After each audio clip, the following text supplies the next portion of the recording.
Self-love is the new sexy, the podcast devoted to helping you overcome life's most painful and stubborn challenges so you can feel great, have more energy, and live stress-free every day.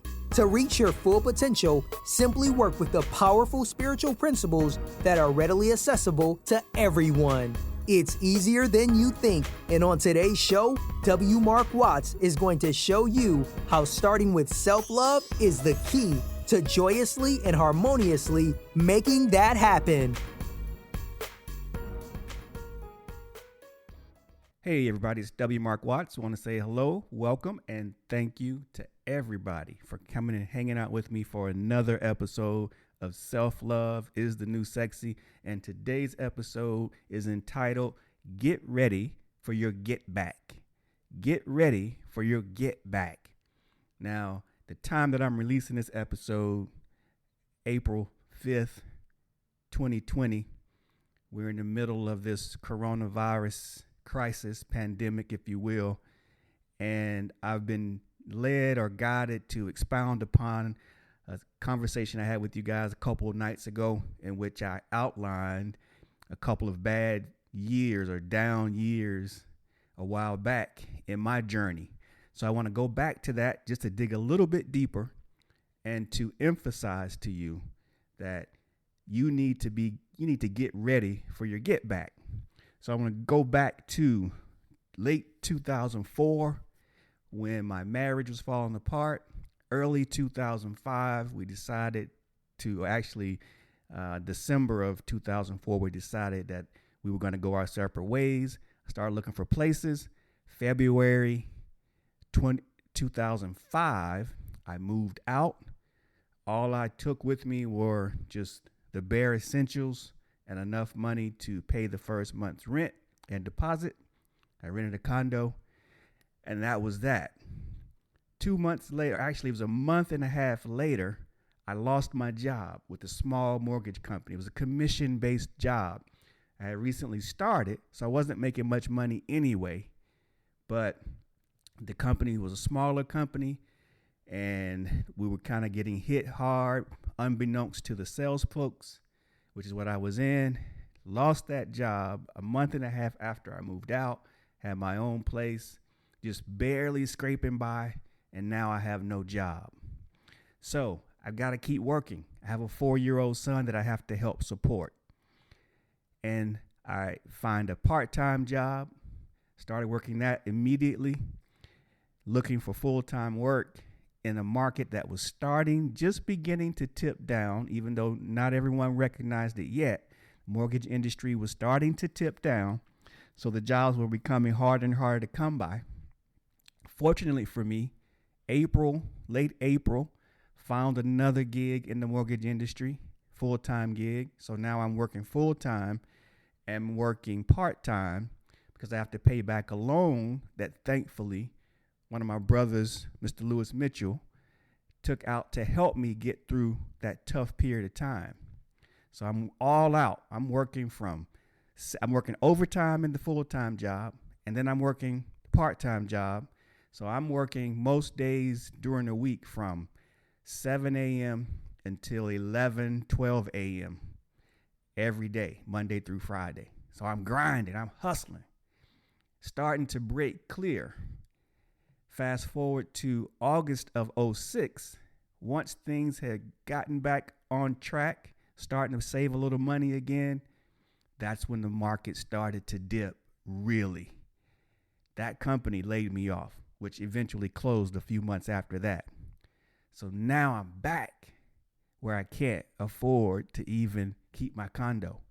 So I have to turn in the keys to my condo, essentially making me homeless. Now, what do I do in that spot? Still trying to stay afloat, keep my son, or continue to help raise my son. No answers. Mortgage industry tanking. What do I do? So I filed for unemployment, and then I ultimately filed for a job that was really one of the only available ones for me at the time, was a counselor position at a boys camp for troubled youth. And so ended up working there for a while until I just couldn't take it anymore, and decided another good brother of mine, Darren, said, "Hey man, you should come down to Atlanta. There's more opportunities down here." So I moved down there, packed up, moved down there, and started anew. Just kept grinding, kept looking for jobs in the mortgage industry, and latched on a couple times, but then those companies closed down as well.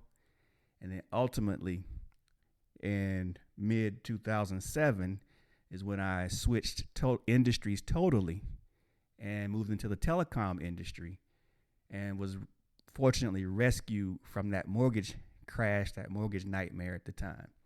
So in that time frame, I've been laid off twice. I've been homeless, had to load my belongings into a storage facility, and I lived part-time at the boys' camp. And then the times when I was off work, I would rent or get a hotel room and stay in the hotel room. And when those times when I would keep my son still, he would be in the hotel with me. And I just took it day by day by day. And I've never really shared this story with anybody before. So this has got to be kind of led, because I'm a real private type person. So for me to get on the mic and share this particular story really means something to me. And just as this podcast means something to me, just as those memories mean something to me, just as the audience means something to me, because I want you to understand that we all go through things. And anybody that typically you've listened to on any podcast episode, they may not tell you, but they've been through some things. And that's what leads us to share. And I just want you to understand that we're all alike. We all go through things. And so don't ever think that just because I'm here talking that, I'm so much different than you. It's not the case. In fact, I'm so much more similar to you than you will ever imagine, which is why I do it, because I want to connect. I want to continue to connect with you. And I want you to continue to connect with yourself first, which is what this show is about, connecting with yourself so that you can then connect with other people on a higher level. And it's through these connections that we all raise the level. We all get better. We're all happier. We're all more fulfilled. We're all more loving. We're all more beautiful when we reach out and connect with one another. So I just wanted to give you a little bit better context of a couple years journey, which at this time was about 14 years ago when it started. And the reason why it's highlighted for me right now, because I was thinking about this long and hard today, is that, once I started back on that new gig in the telecom industry, ultimately ended up getting promoted and, really solidifying myself again to the point where I was back on track financially, more emotionally, got my own place again, was really able to do my share of taking care of my son, and life continued to move forward, move onward and upward, because that was my get back, right? So I want to juxtapose that with the current state of the world right now and this pandemic that we're in. Yes, there are moments and there are statistics and there are thoughts, but even amongst everything, the craziness and the reality of what's going on and the fear that's out there,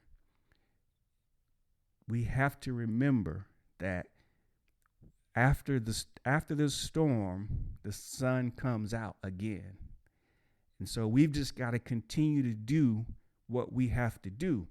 And that's what I wanted to really kind of get to, is when things were really rough for me and I really had no answers, all I could do was I kept fighting.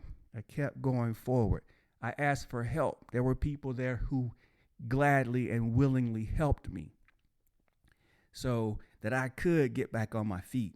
They gave me some rest. They gave me some assistance. They gave me the love and the shoulder when I needed it most, so that I could continue to do what I had to do each and every day until I could get back. And that's what I implore and invite you to do, is do everything that you possibly can yourself. Reach out for help. There are people there to help you. Oftentimes we don't think that. We think that there's no one out here to help us, but there is. There are people that will help us. Reach out, seek out those people. Ask, pray for those people, and they will present themselves to you. Get the assistance you need to help you today until your get back comes around, because it will come back around. And it's very tough out there right now. Trust me, I know, I understand it. And that's why I do what I do. A part of the reason I do what I do is because I just want to continue to shine my light so that you can continue to shine your light. In hopes that you will continue to shine your light. I'm just like you. I have numerous mentors. I'm constantly reading. I'm constantly listening to people who are uplifting me every day, uplifting others every day, because I have to keep my energy strong, because, we've got to continue to be smart. We've got to continue to do the right things. We've got to continue to dig in, because on the other side, life is changing.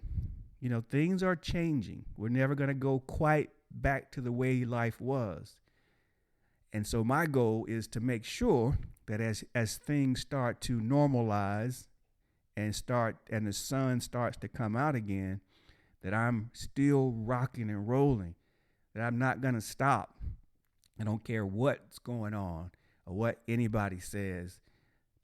We have to continue on. I'm going to continue to do the podcast. I'm going to continue to work with clients. I'm going to continue to study and get better and work on my craft. I'm going to continue to look at those things I enjoy doing in my away time. My meditations, my day trading. We cannot get caught focused on the problem. We got to get focused on the solutions.